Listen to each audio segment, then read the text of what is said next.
Okay, we are in the Hitchhiker's Guide to the Galaxy, Chapter 29. Zephod, wake up! Hey, come on, wake up! Just let me stick to what I'm good at, yeah? Muttered Zephod, and rolled away from the voice back to sleep. Do you want me to kick you? Said Ford. Would it give you a lot of pleasure? Said Zephod, blearily. No, nor me. So what's the point? Stop bugging me. Zephod curled himself up. He got a double dose of the gas, said Trillian, looking down at him. 2 windpipes. And stop talking, said Zephod. It's hard enough trying to sleep anyway. What's the matter with the ground? It's all cold and hard. It's gold, said Ford. With an amazingly balletic movement, Zephod was standing and scanning the horizon, because that was how far the gold ground stretched in every direction. Perfectly smooth and solid. It gleamed like... It's impossible to say what it gleamed like, because nothing in the universe gleams in quite the same way that a planet made of solid gold does.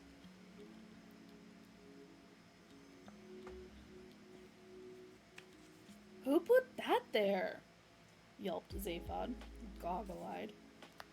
Don't get excited, said Ford. It's only a catalog. A who?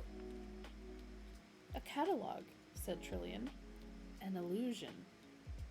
How can you say that? Cried Zephod, falling to his hands and knees and staring at the ground. He poked it and prodded it.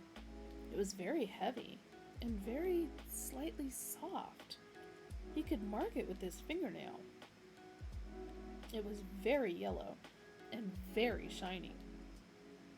And when he breathed on it, his breath evaporated off it in that very peculiar and special way that breath evaporates off solid gold. Trillian and I came around a while ago, said Ford. We shouted and yelled till somebody came, and then carried on shouting and yelling till they got fed up and put us in their planet catalog to keep us busy till they were ready to deal with us. This is all Sensitape. Zephod stared at him bitterly. Oh, darn, he said. You wake me up from my own perfectly good dream to show me somebody else's? He sat down in a huff. What's that series of valleys over there? He said. Hallmark, said Ford. We had a look. We didn't wake you earlier, said Trillian. The last planet was knee-deep in fish. Fish?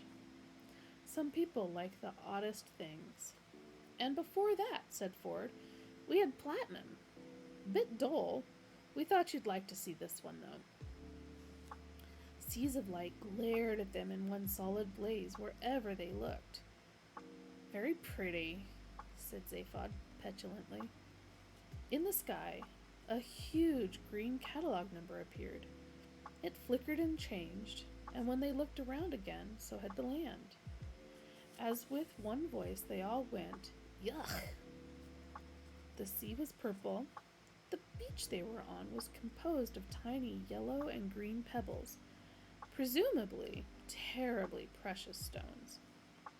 The mountains, in the distance, seemed soft and undulating and red peaks.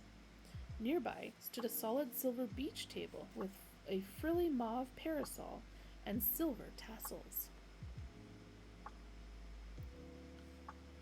In the sky was a huge sign appeared, replacing the catalog number.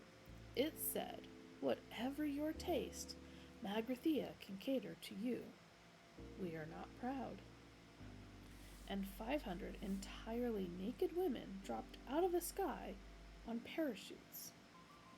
In a moment, the scene vanished and left them in a springtime meadow full of cows. Ow, said Zephod. My brains! You want to talk about it? Said Ford. Yeah, okay, said Zephod, and all three sat down and ignored the scenes that came and went around them. I figure this, said Zaphod. Whatever happened to my mind, I did it. And I did it in such a way that it wouldn't be detected by the government screening tests. And I wasn't to know anything about it myself. Pretty crazy, right? The other two nodded in agreement. So I reckon what's so secret that I can't let anybody know I know it, not the galactic government, not even myself? And the answer is, I don't know. Obviously. But I put a few things together and I can begin to guess. When did I decide to run for president? Shortly after the death of President Uden Vranks.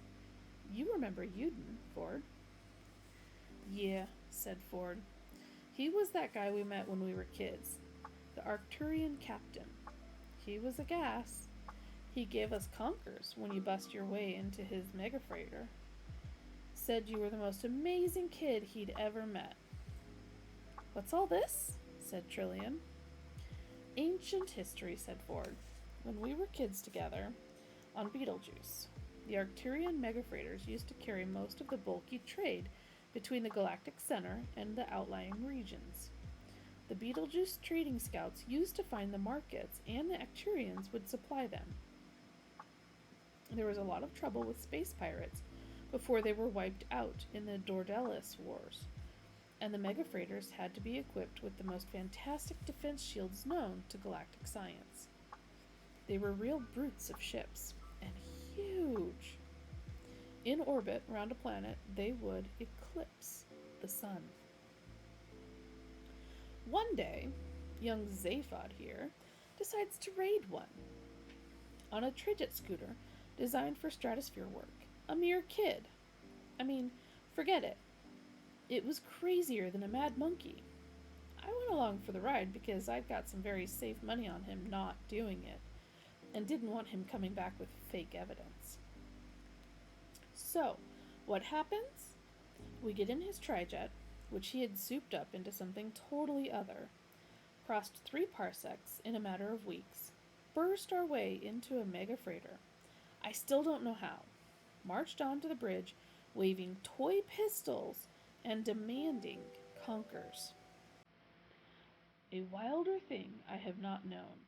Lost me a year's pocket money. For what? Conkers? The captain was this really amazing guy, Uden Ranks, said Zaphod. He gave us food, booze, stuff from really weird parts of the galaxy. Lots of conkers, of course.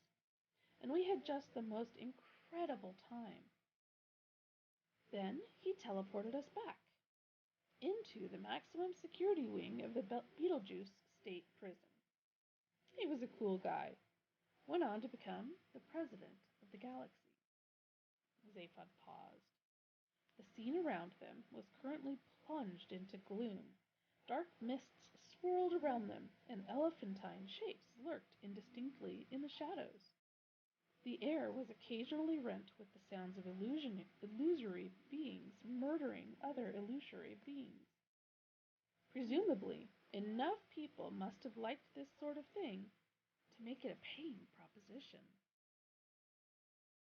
Ford, said Zaphod quietly. Yeah? Just before Uden died, he came to see me. What? You never told me. No. What did he say? What did he come to see you about? He told me about the heart of gold. It was his idea that I should steal it. His idea? Yeah, said Zaphod, and the only possible way of stealing it was to be at the launching ceremony. Ford gaped at him in astonishment for a moment, and then roared with laughter. Are you telling me, he said, that you set yourself up to become president of the galaxy just to steal that ship? That's it, said Zaphod, with the sort of grin that would get most people locked away in a room with soft walls. But why? Said Ford. What's so important about having it?